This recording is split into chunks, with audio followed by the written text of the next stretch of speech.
up to our ring announcer, Mr. David Diamante. Ladies and gentlemen, once again, good evening and welcome to the historic Danforth Music Hall here in the beautiful city of Toronto, Ontario, Canada, for the Civil War featured bout of the evening. It's all being brought to you courtesy of Lee Baxter Promotions. This bout is sanctioned under the auspices of the Ontario Athletics Commission. The acting athletics commissioner is Ray Dempster. The commissioner delegate is Luke Kotick. It is also sanctioned by the World Boxing Association. The president is Herberto Mendoza. Your supervisor in attendance is George Martinez. Introducing your three judges scoring this contest from ringside: Alan Davis, Jeremy Hayes, and Harry Davis. And at the sound of the bell, your third man in the ring is Mr. Dave Dunbar. And now, ladies and gentlemen, 8 rounds of boxing scheduled on the line. The vacant WBA and NABA Canadian Welterweight Championship. Introducing first, fighting into the blue corner, he wears a solid black trunks. He weighed in at 146.6 pounds. His professional record, an excellent one. 6 victories against only 1 defeat. He has 3 big wins coming by way of knockout. Fighting out of Montreal, Quebec, Canada, and representing Diamond Team Force 5, ladies and gentlemen, Dwayne Diamond Durell.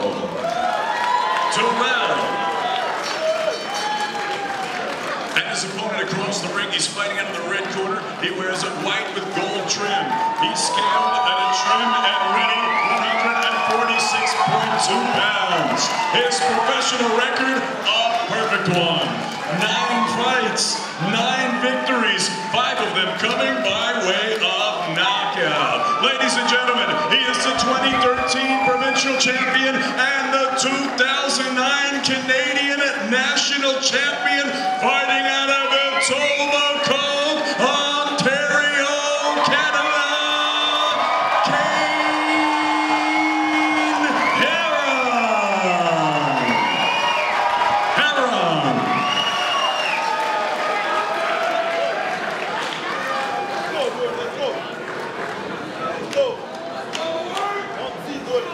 Gentlemen, we went through the rules of the dressing room. We're expecting a good, clean fight. I expect you to obey my commands at all times. Belt line is here. On there or above is a good blow. Belt line is there. There or above is a good blow. Gentlemen, do you have any questions? Touch the buttons now, gentlemen. Come out at the bell. Good luck to you both. It is time for our main event. Kane Heron in his hometown vying for the Canadian welterweight title. And in addition to that advantage, fighting on home soil, Dominic, Dwayne Durell was waiting in the ring for probably close to about 10 minutes. What does that do to a fighter? Yeah, you don't want to keep waiting coming out to a fight. It's a big fight, there's tension, and you know, sometimes it's tactics. Eubanks used to do it, Nazim Hamid used to do it, Steve Collins used to do it. Keep the opponent waiting, keep him guessing, and you know, it tends to upset the rhythm. It's one of the advantages you have when you're the promoter's fighter, when you're fighting on home soil. You can make those kinds of calls. Yeah, you can do it, but you know, ultimately, once the bell rings and you start to fight and the nerves are out of the way, you know, you're just back into familiar territory, and it's all forgotten about. So Heron, the former provincial champion as an amateur, the former Canadian champion as an amateur. Dwayne Durell, no real amateur experience to speak of. He was actually a professional motorcycle racer before getting into Muay Thai and then transitioning into boxing. So this might have been his 3rd love. Yeah, I mean, all dangerous sports, motorbikes, dangerous sport. But boxing, at least you know that you're going to suffer some kind of damage. You're in there to inflict damage on somebody else, and you're going to get it back. So he's obviously a bit of a danger man, and you know, hopefully he comes through tonight and wins this fight. Obviously Heron has got a bit more experience probably. He's unbeaten, and he's got a higher knockout percentage as well. So Durell's got to be very, very careful tonight. Heron's got to be very careful tonight that he doesn't, you know, let Durell drop one on his chin. Well, it's interesting because Durell is moving up a weight class, and one of his cornermen, Gislan Maduma, who is a good welterweight and junior welterweight as a pro in his own right. He was talking to me before, and he was worried a little bit about the size difference moving up. It doesn't seem to be an issue, at least physically. Durell might even seem a little bit larger than Heron. Yeah, I mean, he looks so, but if you look at Kane's legs, they're a little bit, I'd say a little bit thinner. Durell seems to be, you know, well proportioned. He seems to be the stucky fighter to me, but, you know, Kane's got the skills. I've seen him in the Hard Knocks gym this week, training and working out and practicing his moves. He's just got to keep his composure, pick his shots carefully, survive the onslaught, and then box his way through it. Nice body shots there. You know, as Durell dropped into him there, hit him with a right hook, left hook to the body, which seemed to slow him down. He's tucking up now and he's not throwing as many shots. A good start for Kane Heron. Durell trying to push the pace, but Heron there to answer him. Round 2 begins. It was a fast start for Kane Heron after a very delayed entrance. And Dwayne Durell looking like he wants to make this a brawl here in the second. Good right hand lands over the top from Durell.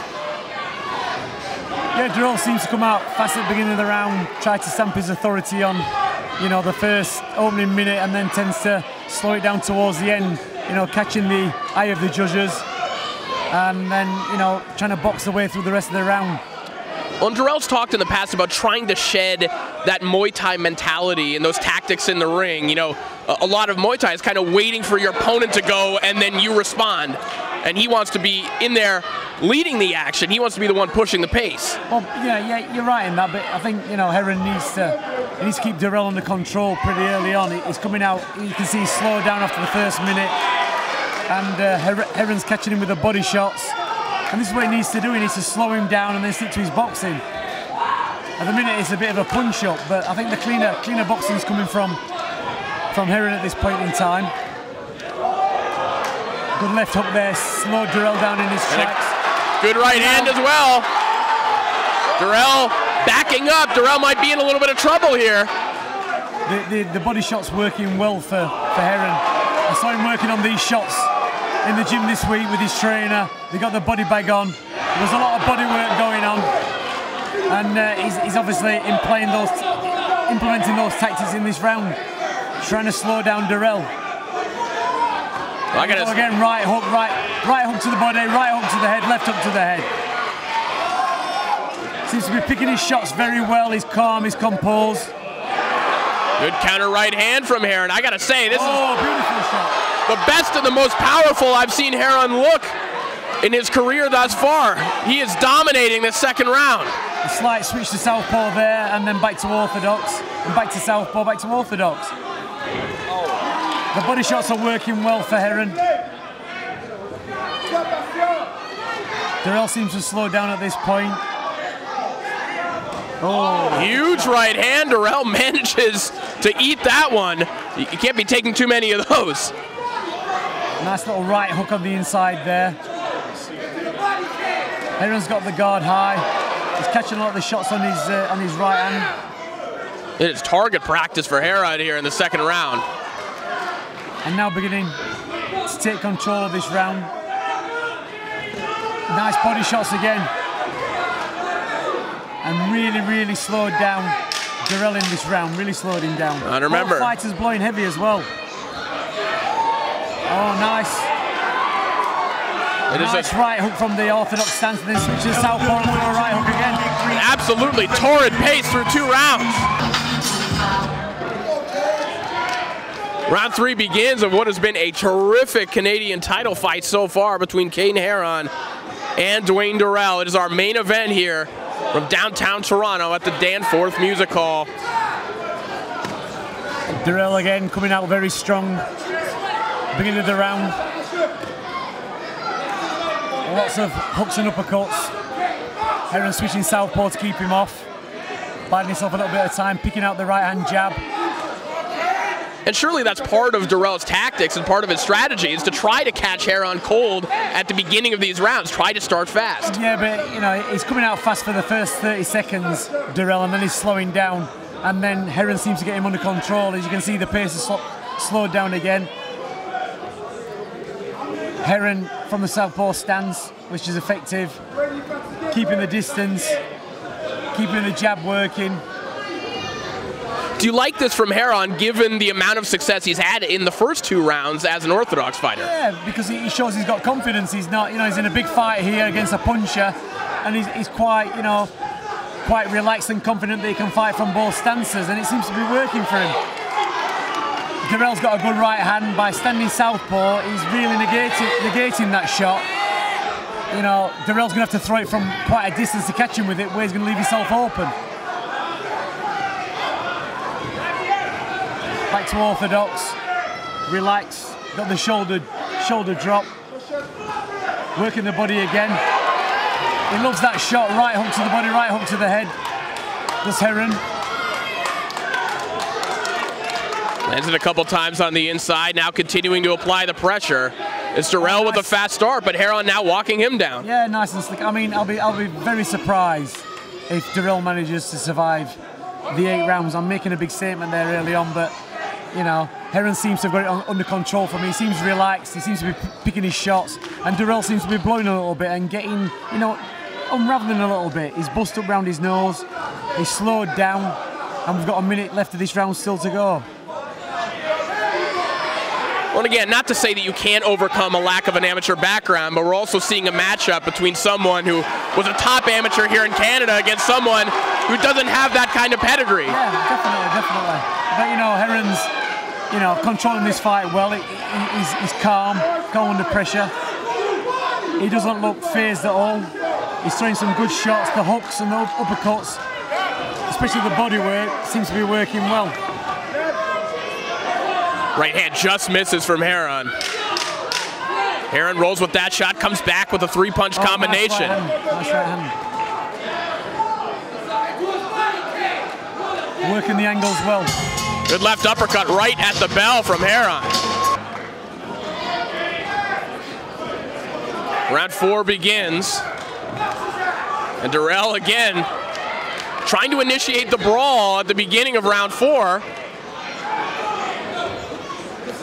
Heron not having any trouble rolling with those shots and firing back. Heron just needs to get the straight shots for the first 30 seconds, get Durell under control, and then start winging in the uppercuts and hooks. But you know, early in this round, they both started trading quite early on. I think Heron would have more success if he threw the straighter shots early on, got him under control, and then started picking him to pieces a bit later on in the round. Other pair of body shots from Heron. Yeah, he's loving the body shots tonight. It's obviously something they've been working on, and you know, probably seeing a weakness somewhere with Durell, that he doesn't like getting hit to the body. It certainly does slow him down when he's getting caught with those shots. And back to southpaw again for Heron. Comfortable from both stances, orthodox or southpaw. Very effective from either stance. Just needs to keep his chin down a little bit when he's winging them shots in. Got caught with one there off of Durell. Well, some fighters seem to have different identities, whether they're a southpaw or whether they're an orthodox fighter. Kane seems to be able to do the same things whether he's a lefty or a righty. Yeah, very interchangeable. I think he's comfortable from, you know, from both stances. You tend to find guys who can fight both ways, either fight orthodox for a period of time and then southpaw for a period of time. But, you know, Heron seems to be able to switch at will and randomly as he likes, very comfortable. You know, he'll step back onto his into the southpaw stance and throw a backhand, and then step forward and throw a right hand. So he's very, very comfortable doing it. He doesn't look forced at all. You know, I think a lot of people, as Heron lands another good jab. Very good jab. Stop Durell in his tracks with that shot on the ropes.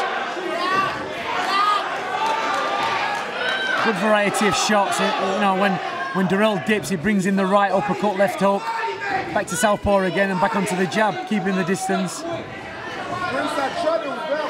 Heron back southpaw again. I think a lot of people point to the popularity of switching southpaw, the switch hitting fighters to that 2004 Olympic class in the United States, but I think in reality it stems from a lot of fighters in the UK, a lot of whom came up through your stable. Yeah, you know, we teach all our fighters to be able to fight from both stances, and we train them both ways, and it's how comfortable we feel doing it in the ring. Nice little... Durell might be in a little bit of trouble. It could be. Durell's holding on here. It's a very, very fast-paced fight. But Heron seems relaxed. He's breathing heavy, but he's got it under control. Good round. It's a main event caliber fight, worthy of the Canadian title being on the line. Round 4 was maybe the best of the fight for Kane Heron. So we enter the second half of this fight. We'll see if some of that punishment begins to take its toll on Dwayne Durell, who thus far has been able to weather it, but you can only take so much. Yeah, he's come out fast again, you know, to be expected, come out slinging bombs, and Heron gets it under control again. Nice overhand right, left hook. But Durell's still coming forward. The body shots again from Heron start to slow him down. If he just settles himself a little bit, Heron keeps the shots a little bit straighter, finds the target accurately. You know, I can see him stopping Durell, maybe around 7 or 8. Well, we talked earlier on about some of those tendencies that Durell has coming over from Muay Thai, and you see some of them in this fight. For the most part, if you're punching, Durell isn't going to counter you. He's not going to start punching if you're moving his hands, your hands. Correct, correct. And this is the point in the fight, in the round where Durell starts to slow down, where, you know, Kane should really start taking advantage and slow down pace and start picking him with the straight shots.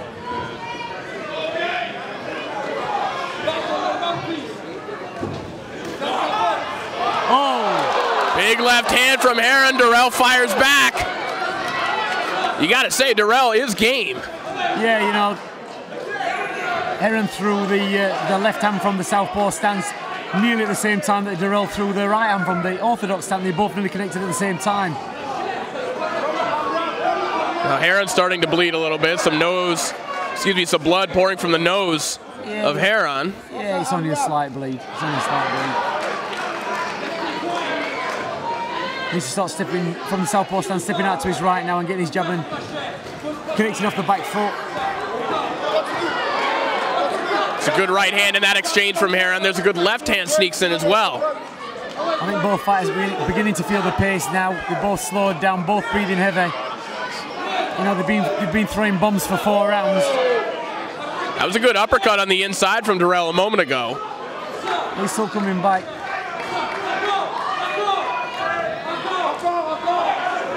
Heron's got the better footwork. He's slipping in and out, rolling in and out, keeping his composure. Heron looks, Durell looks a little bit more ragged. What does it do for a young fighter like Heron, having been in the gym with you guys, being in the gym with Billy Joe Saunders and Kell Brook, and being around that level of talent as he prepares for his own fight? I think it makes you realise that, you know, there's levels and he wants to work his way up to those levels, and it's very possible. And it gives you a type of confidence because you're watching and learning. You know, for me, it's composed. We'll be fighting Durell's fight. After party is next door at the We've got another 3 rounds to go, and both fighters looking at them in the corner. They're both feeling the pace, and I think it's going to be the fighter who learns to adjust for the next 3 rounds. Round 6 begins, and Heron, a guy who has spent his entire life in the sport of boxing. It's been a family business. His family runs a gym just outside of Toronto, and this would be a dream moment early in his career to be able to win a national title, which, especially as you know in the UK, is still a very meaningful thing. Yeah, you know, I like national titles, the British title, the Lonsdale belt, the Canadian title. You know, it's good to be the champion of your own country. You know, it's a level. Then you go into bigger things, whether it's the Commonwealth or, you know, world titles. You know, it's all good. So you're stepping up in stages, and it shows you if you can get to, you know, national level that you're a decent fighter. And I think, you know, tonight if Heron keeps himself together, keeps his composure, doesn't let the occasion get to him. He's gonna pick up this title tonight. Looking good so far, but Durell is definitely there and making him earn it.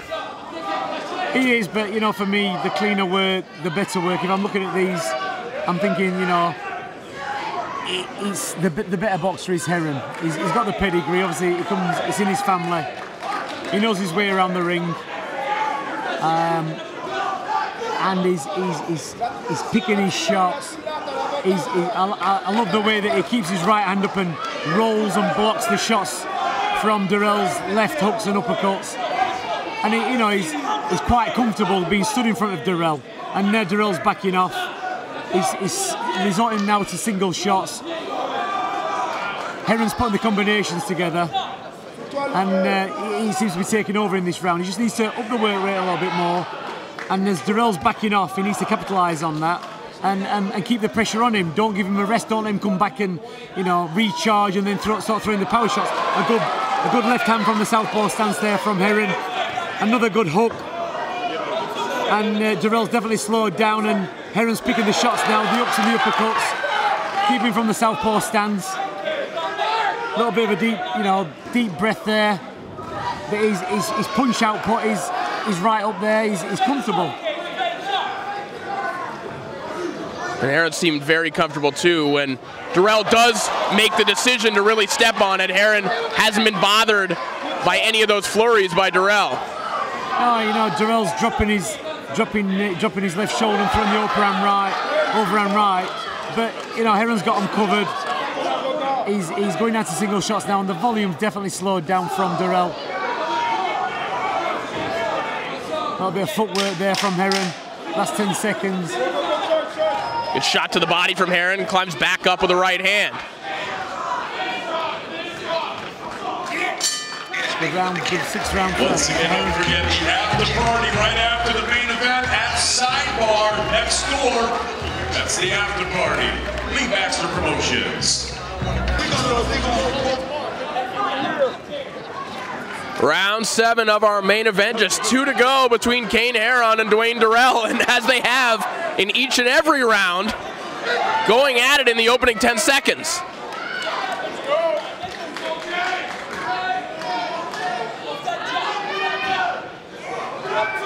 Heron's starting to walk Durell back now. The 30-second bursts, what were, you know, prevalent in the early rounds from Durell, have now faded. It's lasted for about 10 seconds, and Heron's realised this. He's sticking to his boxing. He's walking behind his jab and pushing Durell back. I was going to say, in the opening 30 seconds or so, just the posture of Heron working behind that high guard, he looks like a fighter who's ready to walk someone down. And there's that left hook that might have staggered Durell. Yeah, the shots are beginning to take the toll there. The left hook knocked out the gum shield of Durell. He's giving him a bit of a breather, a bit of a respite, which is probably going to see him through the end of this round now. But, you know, Heron's got to get straight back on him, put the pressure on, not let him off the hook, put the pressure on in round 7, either try and get him out of there in round 7, or take enough out of him in round 7 to finish him in round 8. A couple free shots with the open hand. Right hand scoring on the inside from Heron, rolls out of the way of a haymaker from Durell. Now right back downstairs.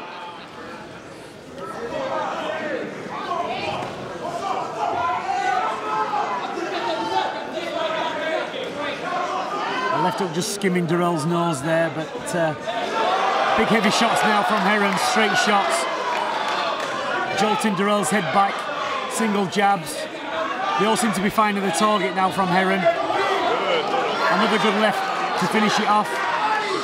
Well, I think Heron is starting to believe in his power here in the 7th. He has the body language of someone who thinks he can hurt his opponent at this point. Yeah, definitely. I mean, Durell now he's just a bit of a standstill, just stood there. The overhand right, he was throwing with power early on in the fight, is, you know, it started to zap. There's not much power in that now, and this is the point where Heron really needs to start pushing Durell backwards and making him gas, you know, putting the pressure on. Slick hooks and uppercuts. Both guys tired here, but Heron still looks the fresher. Good left hand from Heron. Durell firing back, but Heron catching those. Nice slip hook to the body, hook to the head. from Heron. Both fighters missing it wildly there. Well, fatigue starting to set in. With both fighters, both fighters. Lunging right hand there from Heron as this round comes to a close. 1 to go in our main event. Nice straight right left hook from Heron at the end of that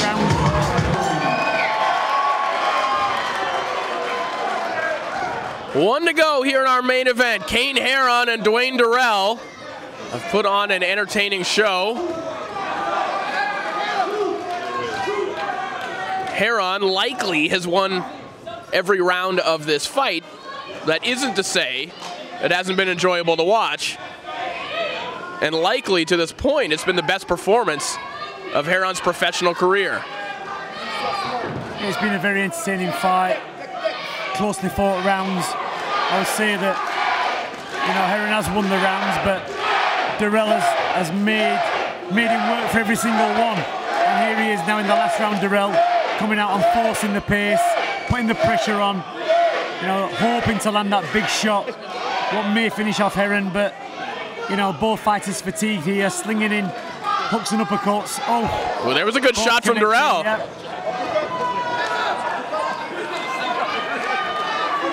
Durell still coming on strong in this last round. Yeah, Heron can't get too complacent here in the third round because you would imagine that Durell knows he needs a knockout. Yeah, I would have thought so. You know, I think he's still got enough in the tank to try and force that. He's still game. He's still forcing the pace. And every time Durell does, you know, put the pressure on, Heron seems to find a way just to hold him off and come back with meaningful shots of his own and take a little bit of sting out of Durell. Ooh, they trade shots on the inside. Durell loading up with uppercuts.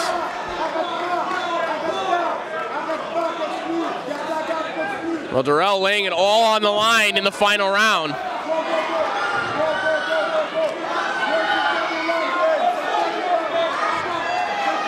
Good counter left hook there from Heron. 3-punch combination from Heron. Starting to turn the tide. These shots from Heron seem to have bounced off Durell's head all night without really stopping him in his tracks. And Durell's took the shots well. He's never wobbled. He's slowed him up a little bit, but what a tough guy. Yeah, credit due to Durell, who's eaten some flush, hard shots all throughout this fight and has stood up to all of them. Yeah.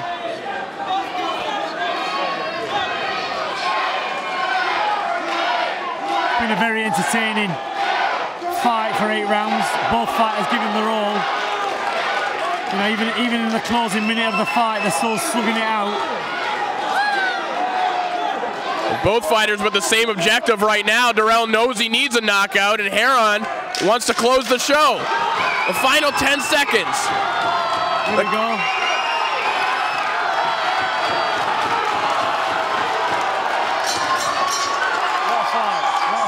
Tremendous fight.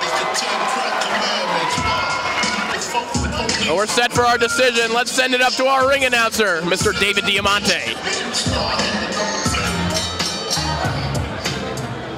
Ladies and gentlemen, after 8 rounds of action here at the Danforth Music Hall, we go into the judges' score totals. Alan Davis and Jeremy Hayes both scored this bout 80-72. Harry Davis scored this bout 79-73. All 3 for your winner by unanimous decision. He's still undefeated.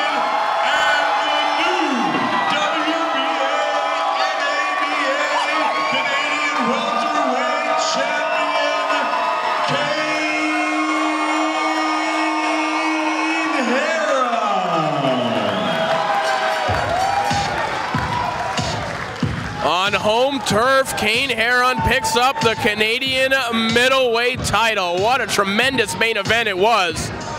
To be in the gas. So he's got to learn to pace himself a little bit better before he can get to those titles. But I don't think it's beyond him to do that. I think he's got the potential. I like the way he boxes, the way he moves, the way he switches. He's very comfortable, you know, on the outside or the inside. When he's boxing, he picks his shots well, he's very accurate. So I think he's got a good future in boxing. Well, we'll say this, we'll take fights like that absolutely anytime. It was a spectacular main event. Kane Heron, your new Canadian middleweight champion. For Dominic Ingle, I am Corey Erdman. Thank you to everyone who tuned in tonight on Fight.tv. We'll be back in just a few months with another exciting Lee Baxter Promotions card. So long, everyone, and we'll see you at the fights. Awesome. Thank you very much for doing this. That was a lot of fun.